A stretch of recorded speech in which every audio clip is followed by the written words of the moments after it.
About Ghana, everyone. This is Professor Rahh with uh, Professor Emeritus, California State University of Long Beach, um, former city councilman for the city of Compton, and former Compton College Board of Trustees, and former Compton Unified School District Board of Trustees. As we said last night, we're in challenging and critical and challenging times. And the question is not what they're doing, is what are we doing in preparation? And are we conscious enough to know that the things they're doing are directly and indirectly affecting us as a people? So when we talk about the tariffs and the 120 something tariffs on China, and 10, 15% on people, all the other countries to 25%. How does that affect us economically? Second, this concept of the various methodologies in which the Trump administration is deporting people, and he's talking about building more prisons. But in the King Alfred trial, I don't know if Ernest remember that, it's a long time ago. King Alfred came out in the 60s about the possibility of just turning schools into concentration camps and putting people there and things of this nature. Now, most of our people don't think none of these things are going to happen. They see themselves as Americans and they ain't talking about them or to them. But it's best to be prepared in case things go wild. So what are some of the things we should do? I'm going to suggest some things, and then I want to go around and see what y'all think about it. First of all, we got to educate ourselves and educate our family members as much as we can. Many of them are not into politics, not into world affairs, not into all the wars that's going on. They just trying to get their hair done and trying to get, some tattoos put on, or trying to just, where's the fast food place, and like nothing else is going on in the world that is a threat to them. And for us that are conscious, we know that, as Malcolm said, the battle line is everywhere when it comes to Black people in America.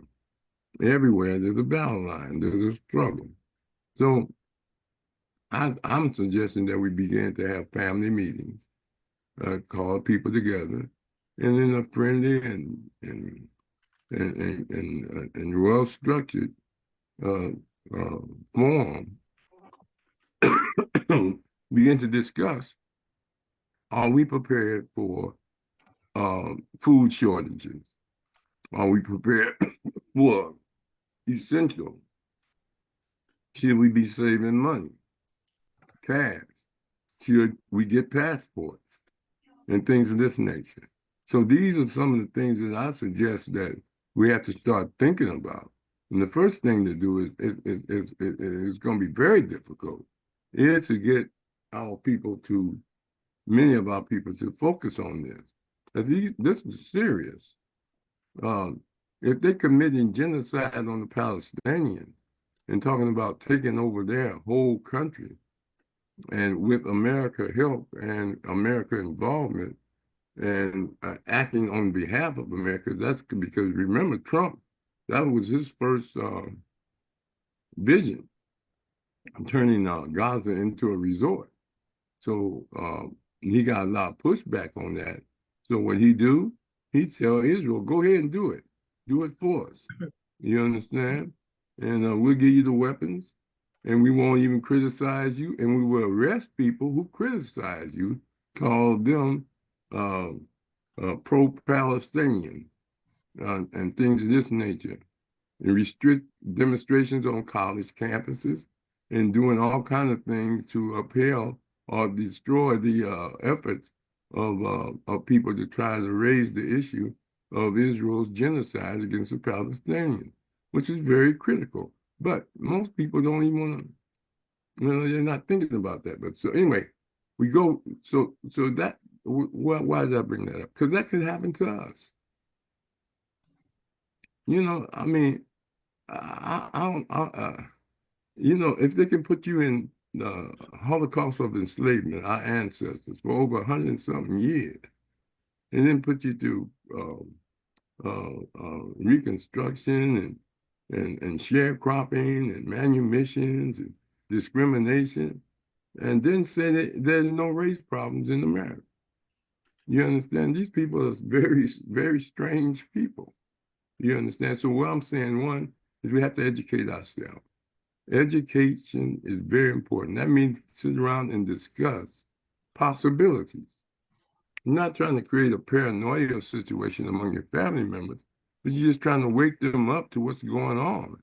That there's a possibility that we're going to have to begin to do one thing from an economic standpoint, be more buy essential things instead of just what you want. Don't waste money at this critical time until things become stable. Get non-perishable type of groceries. Store them, see if you can get a freezer. If you're a meat eater, and see if you can get a lot of rice and pasta in a secure place and plenty of water. That's very important. We should do that anyway, but at the same time, it's more compelling right now than. Second thing, from the standpoint of managing our economics and changing our way of spending, and to the point is to try to get some emergency money. And that means putting some cash away and not touching it. And I'm not saying put it in the bank. Get an iron safe, fireproof safe, and keep some cash around. The two things that you can spend no matter what is gold and cash. You understand? People, and if they shut down the credit cards, see, recession is just another word for depression. Now, the depression is not going to be the same as the ones in the back in the 20s and stuff like that, because you have the country has grown, and they have all type of situations. Even though you see people going to food banks right now, lining up getting free food, and you see people panhandling all over the place, and you see an enormous amount of homelessness.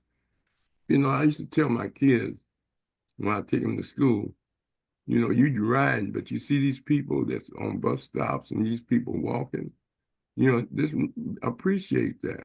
But, don't feel bad, don't feel privileged, just want the best for other people. But the point is that we have to start thinking from a military perspective as men, especially us as men, and women, single women, or women that's heads of families, households.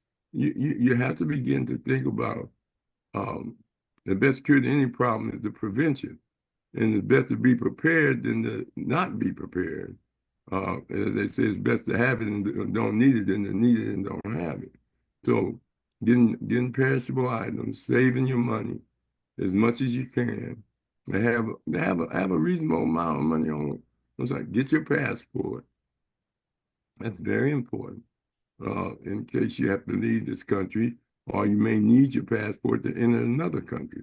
So you got to begin to look for places that you may have to escape to, and lifestyles that you may have to go to if things go fully array. Let's say, for instance, if the country just the police just say I'm through, I'm going home to protect my family. The fire department say I'm going home to protect my family, and the military and say that they're going home to protect their family. You don't have nobody to protect you to come and help you. You have to be prepared to help yourself. And so I'm just raising this issue of that one, as I said, begin to buy essential things, save money, and then get some protection apparatus. If it's bear spray, if you don't want no guns, if it's they got some type of weapons with rubber bullets and things of this nature you can buy online. and other type of weaponry, archery, something to defend yourself, defend your home. Because if things go bad, people are going to start attacking each other. It'd be neighbor against neighbor damn near, for survival. I'm not, the camouflage and the cobwebs of America is if none of these things could happen to America. But you see it's happening if you look and you study and you see the declines in America, political system, justice system, in all three parts of the government. You got the executive branch that is going into a totalitarian perspective. You got the congressional or the legislative branch that's aiding him in that effort, or aiding the current administration. You got the Supreme Court that says he's immune to anything. You understand? He can even kill one of them. You understand? How you pass a law saying you got immune? All you have to say is it was your executive, within your executive actions, and you shoot a Supreme Court justice, just like they said, could you shoot another person? So you never know. I don't think people realize the psychiatry. We call it democratic insanity. Democratic insanity means that if everybody vote for it, it's okay, no matter how wild it is. And what you have here is political insanity that's going on right before your eyes. And you turn on the news to see what else crazy this man's going to say. What else crazy the country's going to do. You understand? And you think that it excludes you. But, once they consume all the things from without, they start consuming from within. And we taught this back in the 60s. That's what the Panthers came into being. It was Black Panther Party for Defense. The Deacons for Defense. You understand? Defense against ones. Who? The European, the American white man, the Ku Klux Klan, which were police and judges. You understand? They weren't just no hillbillies with snagger teeth and coverall, putting on sheets. These were the most ministers and affluent people. At night, they put the sheets on. In the day, they put their regular clothes on. And so my point is to you is that we as a people must begin to think more critically about where we are and what we're dealing with and who we're dealing with. It is very important from that standpoint. So I say, one, start thinking about being more fiscal with your money. I mean, there are people going on cruises and just acting like ain't nothing else going on in the world. Ain't no genocide going on in Palestine. Ain't no threats to democracy in America. Ain't no threat to democracy worldwide. Ain't no threat what they're doing to Haiti and what they're doing to Black people around the world. So you got to, we are worldly people. And what goes on in the world affects us here. So my point is start being prepared for the unexpected, the unimaginable. And that is not, do that mean stop doing a leisure thing? No, I'm just saying take at least 10 to 15 and maybe 20% of what you're doing toward your maintenance of your defense and your family from that standpoint. So, as I said, just buy essential things. You don't need no $300 sneakers and things. You got to sit down with your kids and tell them, hey, look, there's wars going on. There are different types of frames of war. There's psychological war, there's spiritual war, and there are physical war. And you got to, as a people, begin to understand how serious that is, because the majority of the people don't. They think everything is normal. You understand? And we come on this podcast to educate ourselves. And so we must teach each other, as Rashaki say, each one teach one. And I'm just saying from my standpoint, as a person that's been in struggle since 1965 as a teenager, that I've seen it, been a part of it, battlefield tested, uh, I've demonstrated against the DA, against Signal Hill Police, Long Beach Police, LA Sheriff, LAPD, and uh, demonstrated against the war in Vietnam. So, I was an activist at a young age. And so I've seen the cruelty of this country, what they did in Vietnam with napalm and firebombs and things of this nature. I mean, those that were in the military know. That's why some of them come back with psychological problems. But the point that I'm getting at now is that we have to think clearly, get rid of them cobwebs of confusions and illusions.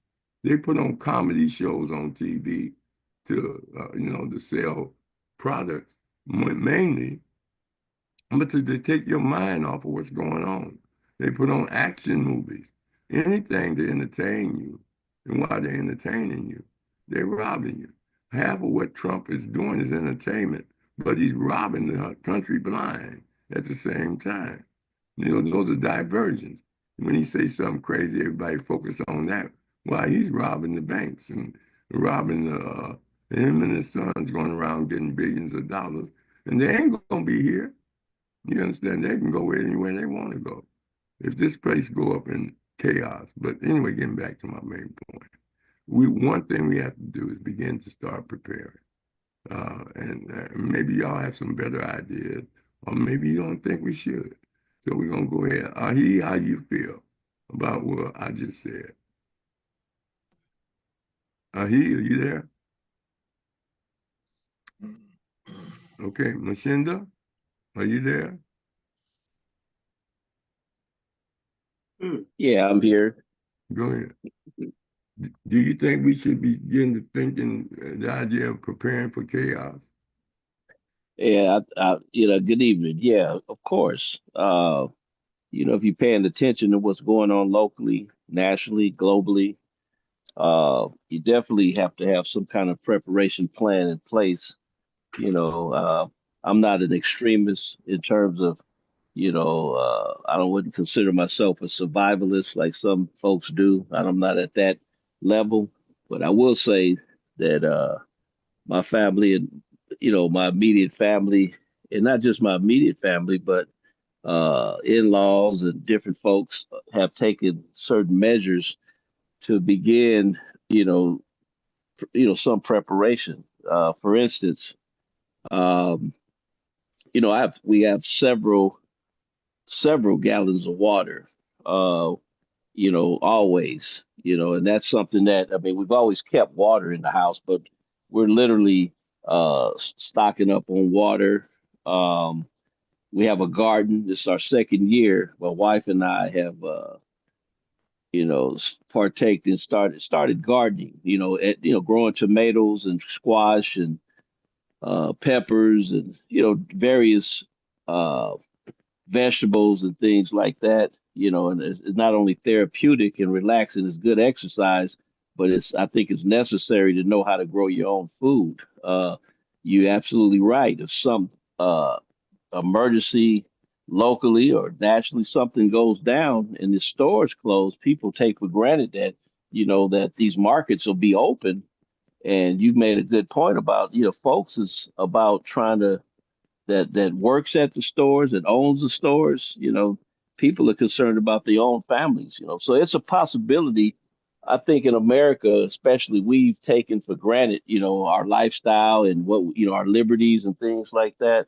But if we look across the world, look at what's happening in India and Pakistan. You know, we I don't think we want that to happen. Those are two nuclear powers. Something jump off like that, where and then it's going to involve other countries, eventually, and things like trying to put that out. But you never know where that'll go. So we're living in some volatile, very sensitive, vulnerable times, and so I think it's a good idea to start, at least at the very least, kind of start paying attention to what's going on and then make preparation, but that's what we're doing is we've been looking to buy more land that may, I was looking at some land probably a few months ago where there's a natural well, water, natural well water. And but it was too far out. I didn't really, we didn't care for the area per se for certain reasons, but we're still looking. And again, just as far as the passport, the real ID, you can't fly without the real ID. They say there's some exceptions right now, grace periods and things like that. But if you're going to jump on any plane, traveling, you got to have the real ID, that little star on your license, saying that, you've been vetted. So for flying and, passports are great too. You want to, come get out the United States for whatever reason, you never know when you got to break camp. So, but I'm in agreement. I'm not, like I said, I'm not extreme with it, but we've been doing some personal planning, so that's what I have to offer right now. Okay, let me chime in on that. In order for you to get a real ID, you need a passport. So I just went to the DMV last week. You need a passport, you need 2 bills in your name to get a real ID. That's No, fact.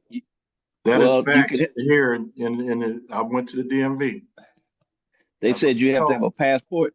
told me I had to have a passport and two forms of two forms of some type of bill where you live. So Yeah. My understanding is it's your birth certificate, your social security card, your driver's license, and 2 bills, not a passport. Passport will help you, but I'm saying that's you what the check that lady out. told me. She didn't tell me anything alternative, but I mean that's worth looking into. Noted. That's what I was told at the DMV office. All right. I just wanted to add When they that. say birth certificate or, I mean, it depends on the DMV you go to because it's so chaotic down there.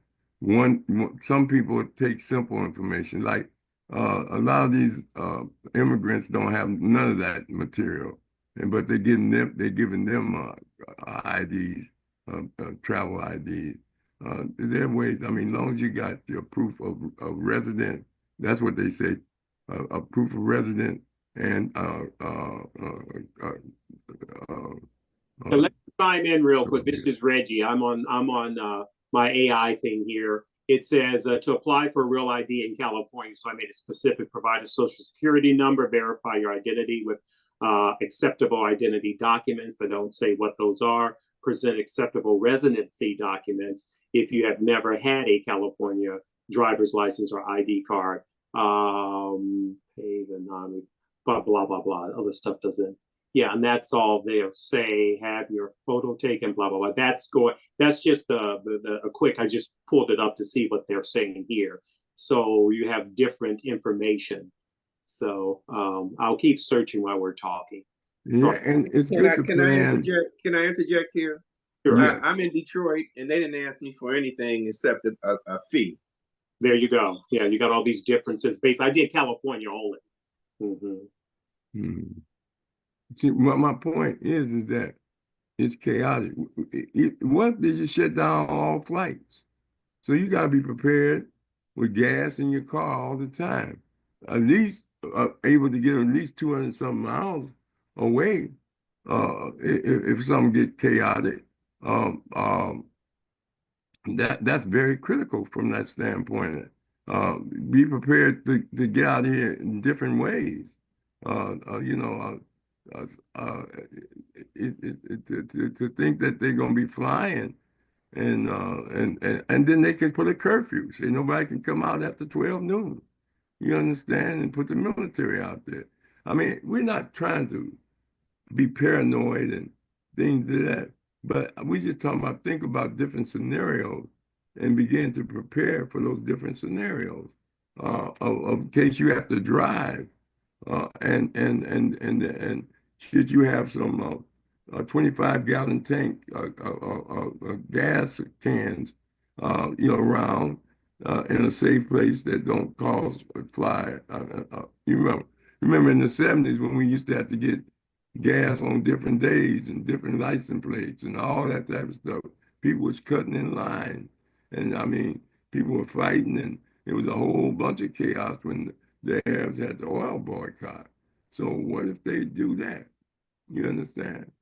You know, I mean, sometimes you can depend on the earth, but you can't depend on people and just man-made human services because they can shut down at any time.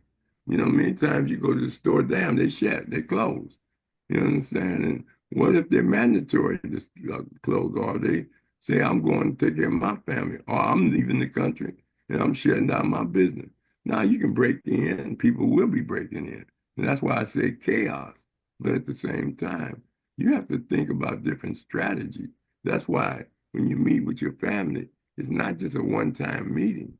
It's an educational meeting, just like we're doing right now. And if you can't do it in physical, get a Zoom. Get a Zoom. You understand? Or get one of them party phones where you can talk to everybody. But you got to meet if you want them to be, if they, you know, and if they choose not to participate, that's on them. You understand? I mean, everybody ain't going to agree with you, and everybody ain't going to participate.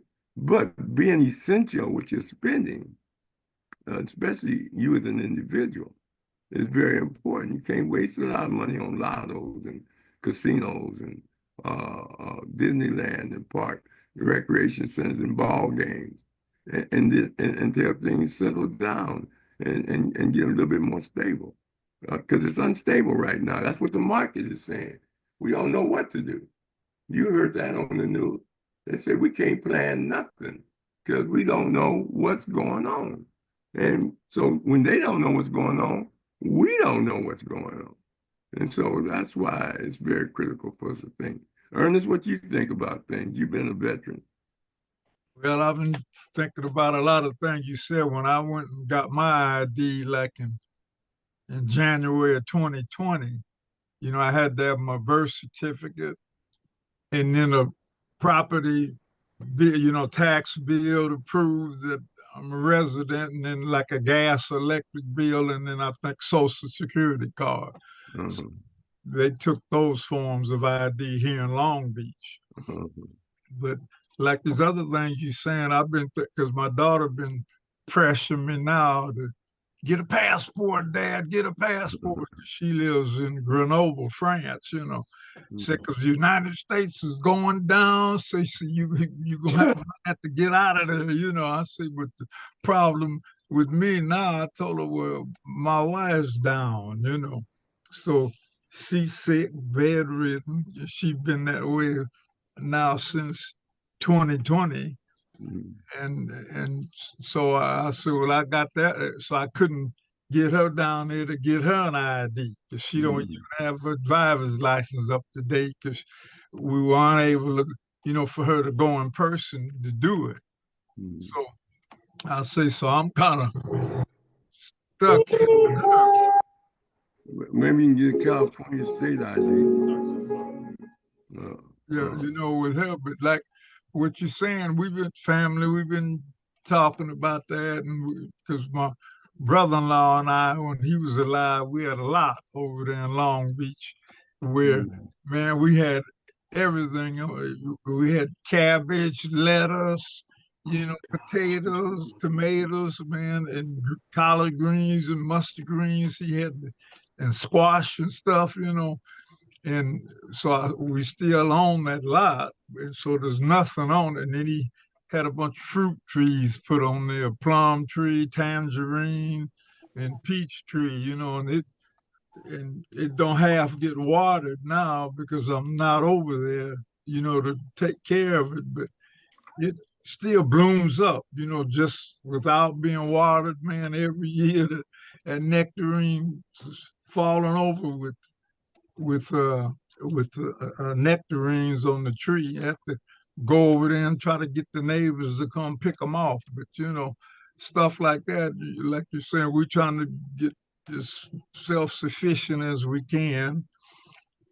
And I think one mistake I see I made now, one time when Ralph's was the sheriff's department was off and you turned in old firearms, whether they were working or not. And I didn't realize it, but I searched around there and I ended up at 7 guns and I didn't even realize I had them, you know.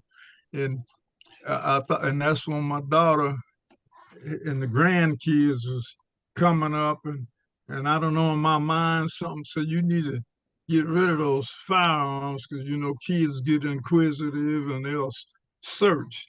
And I had a like a BB, good friend of mine was a security, and he couldn't have a real firearm, so he had a fake one, and it looked real though, it was a BB gun. And I had it real high up in the closet, and that was the only thing resembling a gun that I had around. And one evening we went to den there playing, and my daughter Nicole, our middle grandson, he was like about 4 years old, man. He come walking in there waving this gun, man, and that freaked me out. And that's what made me get rid of him.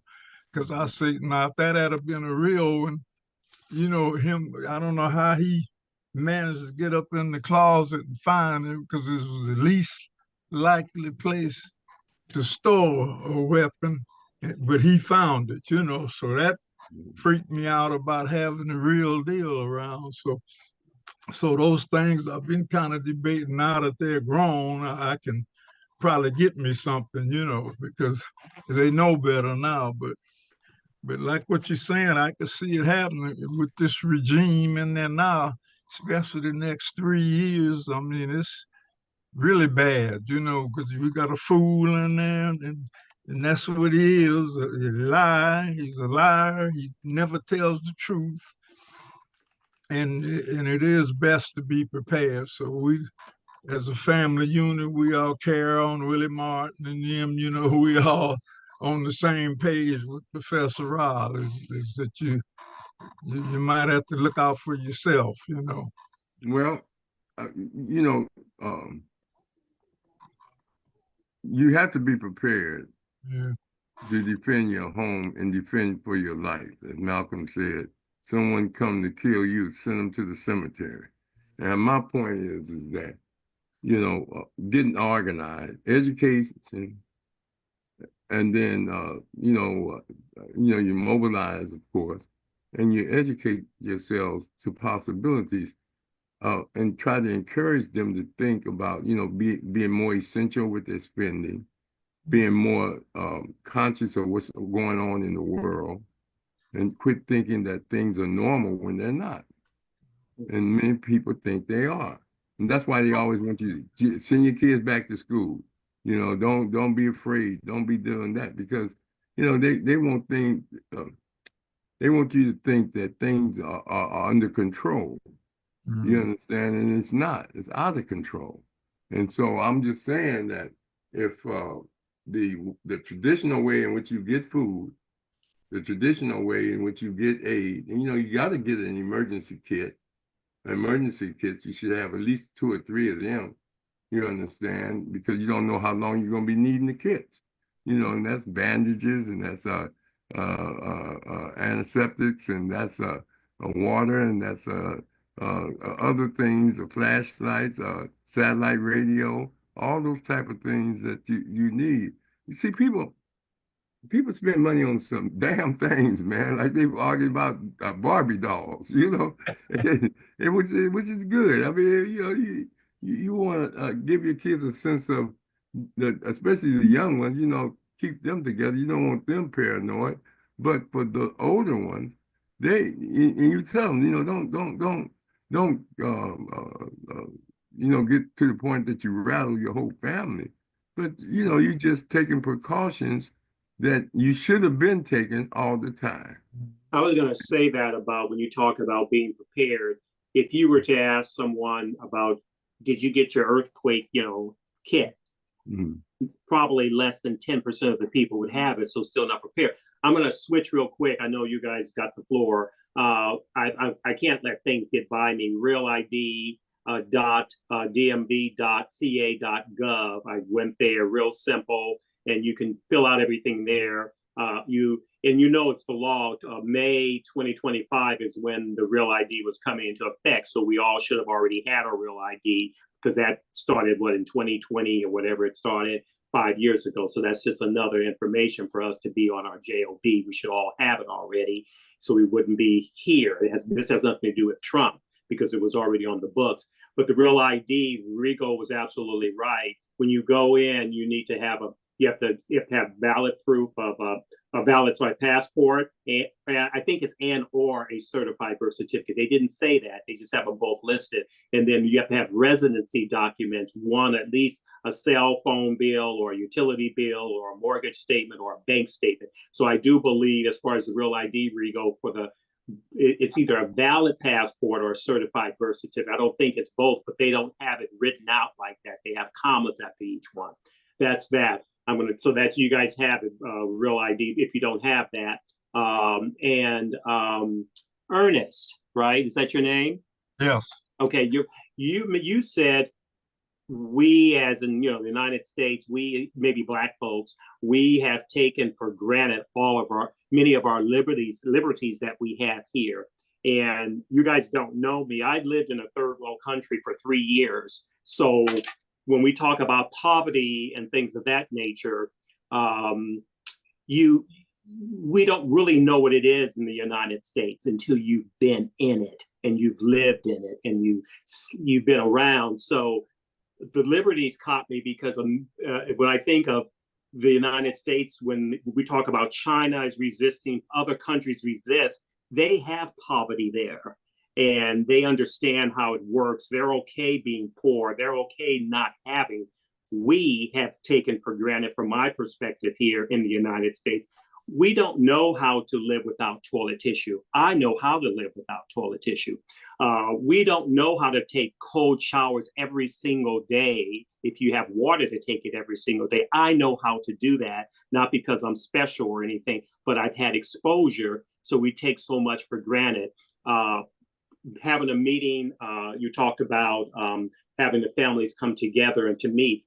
That's really good if you can get them together. But then we have what's called generational differences. What is it? Baby boomers, Gen X, Gen Y, Gen Z, and ABC, and all the others. I know there's the ABC. I'm being silly, but you have all those differences in value system exposure. How do you talk to a Gen X and a Gen Y and explain all of this? So there's all these components that are really difficult, and you have all these different priorities with people who are not informed. We're talking about African Americans who kind of are just living. They listen to that, which, like, you guys are more informed, but when you think about who do you listen to get your information about what's happening in the world, that's super important. But that's based on who you value. I look at people who have morals. I don't tend to listen to folks who talk politics, because if they just talk politics and don't have a moral component, to me, it's worthless. Because you got to think of moral, because you have to help feed people, keep people together, have social programs, and that's it. That's all. I just wanted to say good information. I was actually taking notes because I do that, but good points about being prepared, Real ID. What else did you guys talk about? In other words, being proactive about what's going on. You talk about putting money away, et cetera. I don't know how you do that. I know it worked way back when Black folks kept money in underneath their mattress. And then when they had the Great Depression, they were the ones who were able to buy cars because they didn't have their money in banks. So I don't know how we take our dollars and put it somewhere and get hold of it, because I don't know how to do that. That's it. That's all. That's my tidbit. Let me respond to a couple of things you said. Sure.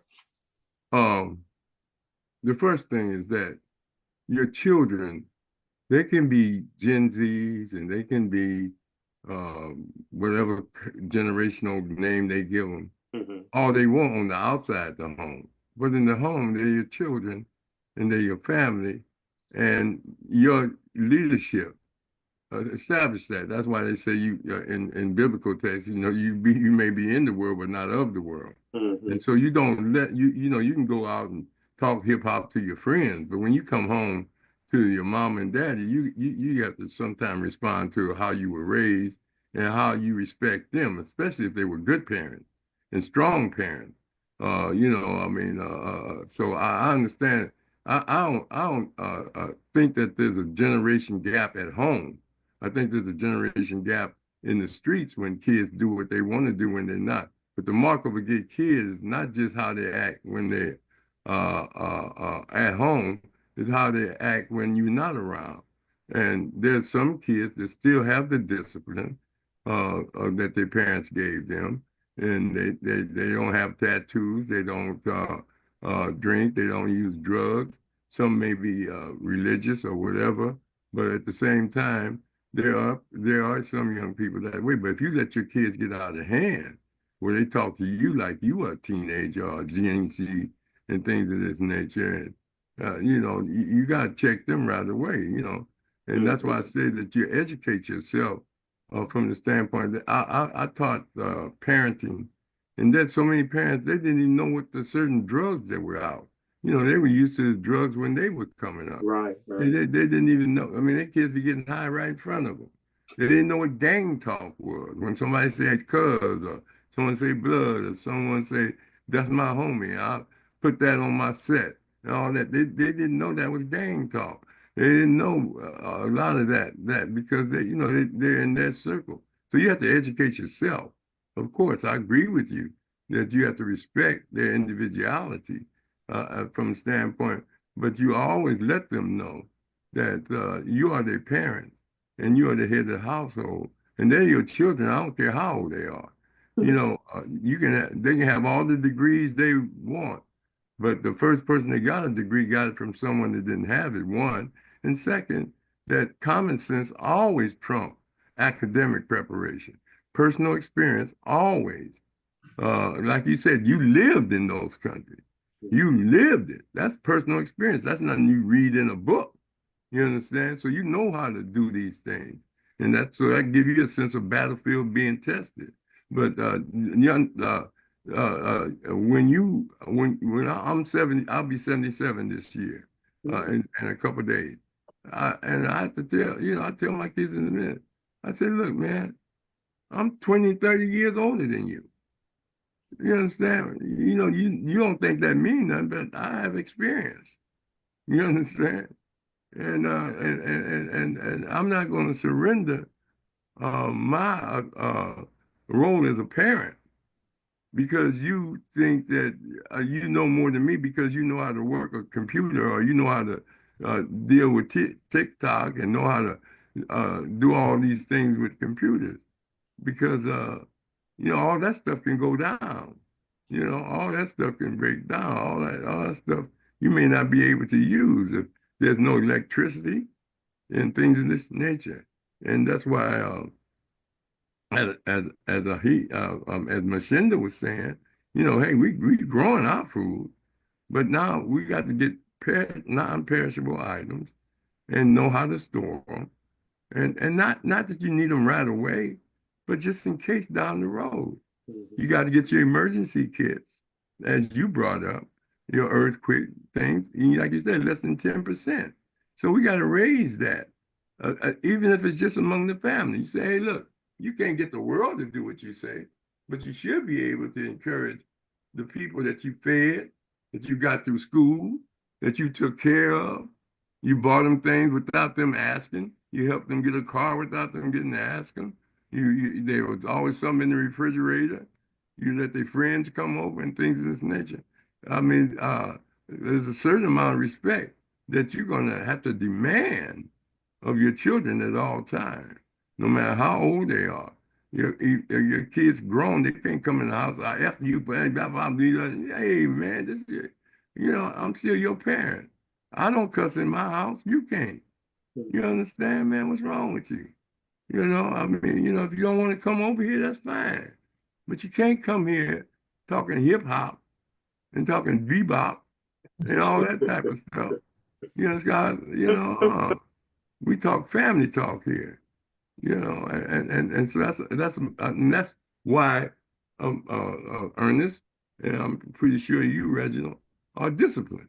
You're men of discipline, and that's very critical in these I wasn't times. there. My parents was like in the 80s and 90s, my dad, and I wouldn't dare say a bad word to him, You got that right. no derogatory crap. Yeah. Yeah. Okay. And you got to know the new forms of bad words. Yeah. You understand? They're not profanity, but they're just words that mean the same thing as profanity that these young people then picked up. So you have to try to pay attention to, what they're doing, what they're saying, and what's going on, and educate yourself. Read books on it and things of that nature, language and things of that nature. Uh, uh, Getting back to this preparation, we have to stay in physical shape too. That's very important. You got to do more walking and more exercising and eating better to be prepared for a long journey in case you have to walk. You understand? In case you have to run or something. And you have to be, as best you can. As age gets you naturally get weaker. But at the same time, you try to stay as strong as you can by being mentally, spiritually, and physically healthy. You understand? That means that you think clearly on each of them levels and you practice those things. I saw parents, I say, it's hard to raise children when you're out of shape. You understand? I'm gonna beat your ass in the morning. Well, hey, I'm too tired tonight. You understand? You got, I'm gonna deal with the prop thing. We're gonna work this out tomorrow because, you're on my nerve. You understand? No, get it, nip it in the bud by being in mental, physical, and spiritual shape. All right. Anybody else have any other response? You didn't ask Lynda. I don't know if she's still on. Lynda, you still there? She, she's out there in Florida. Yes, yes, she is. No, I'm here. I was just trying to unmute my phone. Uh, Can you hear me? yeah. Do Can you have you any comments? No, everything you already covered. I mean, everybody, and I agree with everybody. And the only thing I could only add to what you were saying is we already prepared as much as possible here in Florida because we have hurricanes all the time. So me at my house, I always try to stay prepared. And then, like Rashaki was saying about the vegetables and growing your own food, sis, I agree with that 1,000%. Mhm. So, and everything else has been said, but I need to be more prepared. And I'm glad that you all brought up about the driver's license because that's one thing I had not done. But I will be on top of that now. Mhm. See, that's what I mean. Right. I mean, the brother's right. We got to get on a lot of things that we haven't done. But then I was in Florida years ago, and the houses were on stilts, almost like for Oh, floods. yes. The houses sit up off the ground. Right. And We I call don't know them if they still have shotgun them like that. houses. And I'm pretty sure they do in Louisiana. They had them like that, Mhm. Mshinda, because of the floods and because of the different forms of weathers that they have down there. But the point is that we are in different geographical areas. There are different preparations you have to have for different type of situations. But the situation we're talking about is a chaotic situation everywhere. You understand? Not just a Yes, weather, correct. natural I truly catastrophe. understand. Yeah. We have to, we're talking about um, them implementing martial law. You understand, and things like that. So it's a struggle, and we don't want to think like that. People just want to live and hope that things don't happen that they can't handle. But life is unpredictable. I mean, you go to the doctor and they tell you got cancer. You say, "But I feel good." Oh, damn, you know. Things happen, and so you got to understand it's the unexpected things that come up that you're not prepared for. Why they call them accidents. All right. So Rashaki, you have any other comment? Rashaki? No, I don't. I'm just, it's just a reinforcement for some things that I'm starting to put in place. So it's a good thing that this topic came up tonight. It's a real good thing. Yeah, because I mean, look, as you sit around and you listen to the various outlets where you get your information from, they suggest these things to you indirectly and directly by letting you know how chaotic things are getting and out of control things are getting. They say, we never had a president like this. We never had a party that wouldn't help, that wouldn't stand up for the Constitution. Well, they never really practiced the Constitution with people of color. You understand? For the most part, I mean, you wouldn't have the various form Dred Scott and all the other historical rulings by the Supreme Court, five fingers and but separated and all that type of stuff. You know, separate but equal and all those type of things. Yeah, I mean, they institutionalize their behavior, and these are people that attack themselves. The Civil War was white people fighting white people. You know, you understand?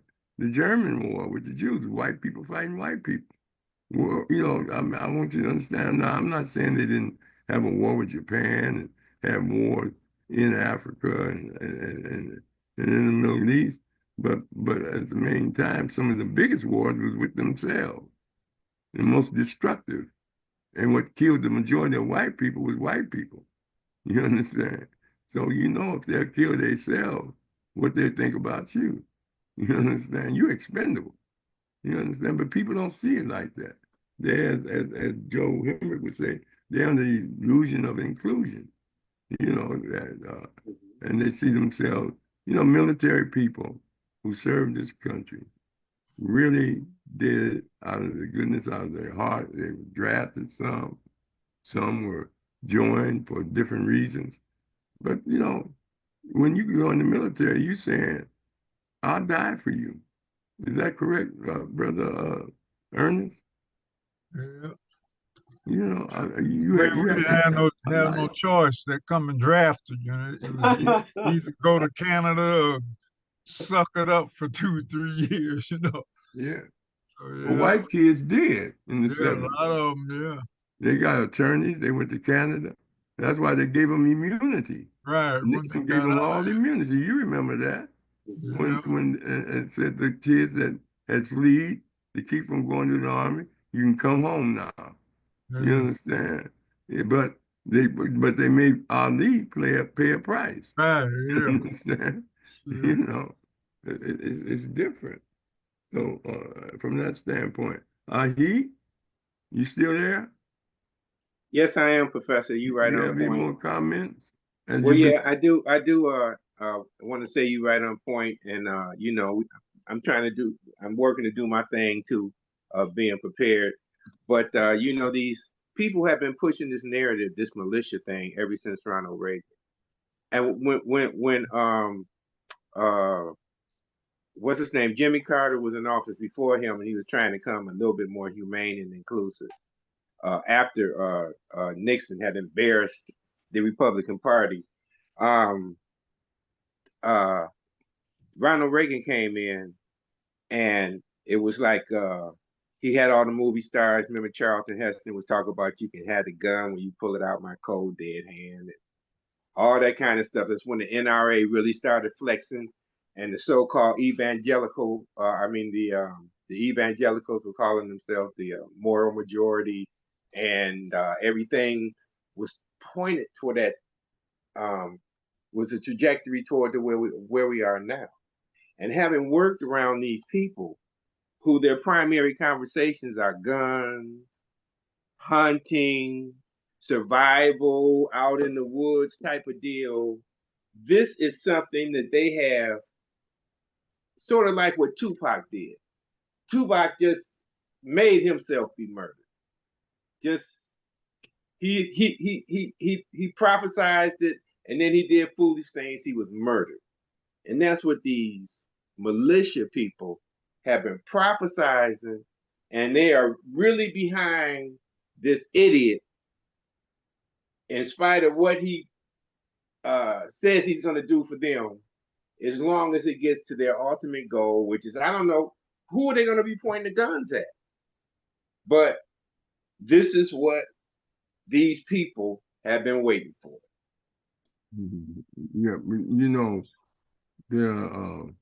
they train. There's certain groups out there training in the woods, and you know they got the money to buy the bullets, to shoot and practice shooting and practice living survival, how to make it if you have to live off the grid, and you know when you're in the military you learn that as some of you all have said, you learn how to make it you know eat you know the best way you can, and you learn how to get water from certain plants. You learn certain survival skills and developmental skills on sea, in the air, and abroad. And so we have to begin to prepare mentally and physically for the unexpected. And you know, I'm not saying we need to go out in the woods and things of this nature, but we need to be prepared to survive and maintain ourselves in an urban setting if we're going to stay here. And we need to train. We always need to train. You understand? I mean, get in physical shape. First thing the Army do is get you in physical shape. You understand? Run, march, march. Get up at 4 in the morning. You know, have your boots shine, all that type of stuff. Learn discipline. And I tell my daughters who have sons, I say, you have to raise your sons like they are endangered species, as Jawanza Kunjufu would say, and that they're in a struggle as Black people in this country. Most of us do not, as Reggie was saying, like we don't have emergency kits. We do not talk about the struggles of being Black in America with our kids. You know, so many of them go try to get jobs and they don't get it. They just think they didn't get it because, you know, somebody else got it that knew somebody, or that people were better than them. They didn't have enough experience. They don't know that they sometimes mark applications that this is a Black person, or that they don't want you in this type of area as employment and things of this nature. They're naive to a certain degree about the viciousness of this country, and that is practice of discrimination in technological, scientific, and cyber ways now. It's not as physical as it used to be, but they know how to do it with AI. They know how to do it in different ways, in different practices. And so we have to educate our children to those things.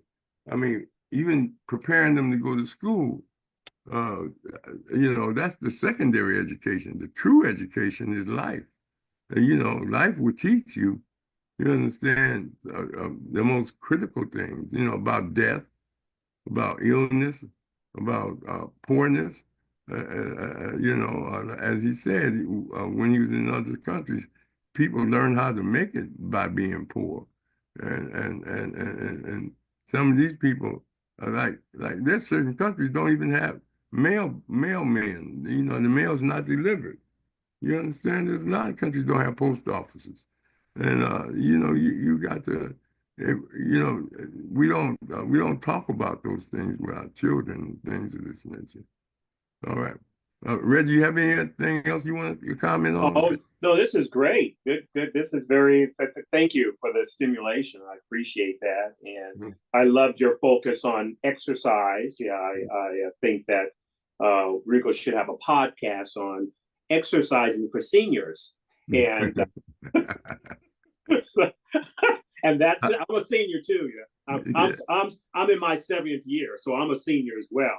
But, okay. Yeah. So, but they should have a nice podcast on how do we really exercise, and Rico should do something on eating healthy choices. So there you go. That's all. Well, first of all, Reggie, we want to thank you for coming in. What part of the town you live in?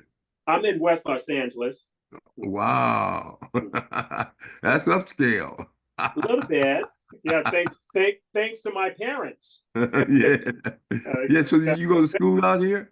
I did my graduate work out here. I went to school in Willamette, in Salem, and Washington State, and then abroad. Okay. Then I lived abroad and went to school in Ireland. Okay. But did you do any college out here? I did. I did my graduate work at Cal State LA, and Okay. my doctorate stuff there as well. Oh, wow. Yeah. Yeah. Yeah. That's all. Nothing big. All right. Well, welcome. We hope you keep tuning in. And Oh yeah, this is great. I'm always interested. So that's all great. right then. How'd you find out about the show? Rigo told me. Okay, then good, Rashaki. We hope we can keep you on the line, brother. And if Yeah. you have a topic that you think we need to discuss, let us know. And Okay. if you want to lead a topic, let us know. That's scary. Yeah, that's good. All right, all right. I'm not as spontaneous as you are. You can talk off the top of your head. I would have to prepare for 6 weeks, and then Oh man, it's just experience, man. Yeah. Experience, Yeah, man. you can tell you were a former professor, always a professor, but a former. Yeah. Hey, Rashaki, you gonna tell them about next Tuesday? We're gonna have Reginald Muhammad, and he's gonna talk about the resurgence of Pan-Africanism on the continent of Africa. You know, there've been 6 congresses on Pan-Africans. One of them was led by W.E.B. Du Bois, and what Pan-Africanism is, and what it means, and why we should be aware of what we mean when we say Pan.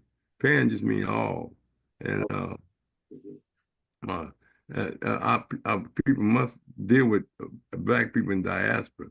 We look at them as those in Brazil, those Cuba, those Afro-Cubans, Afro-Native Americans, Afro this, but they're going to talk about that. Brother Reginald Muhammad.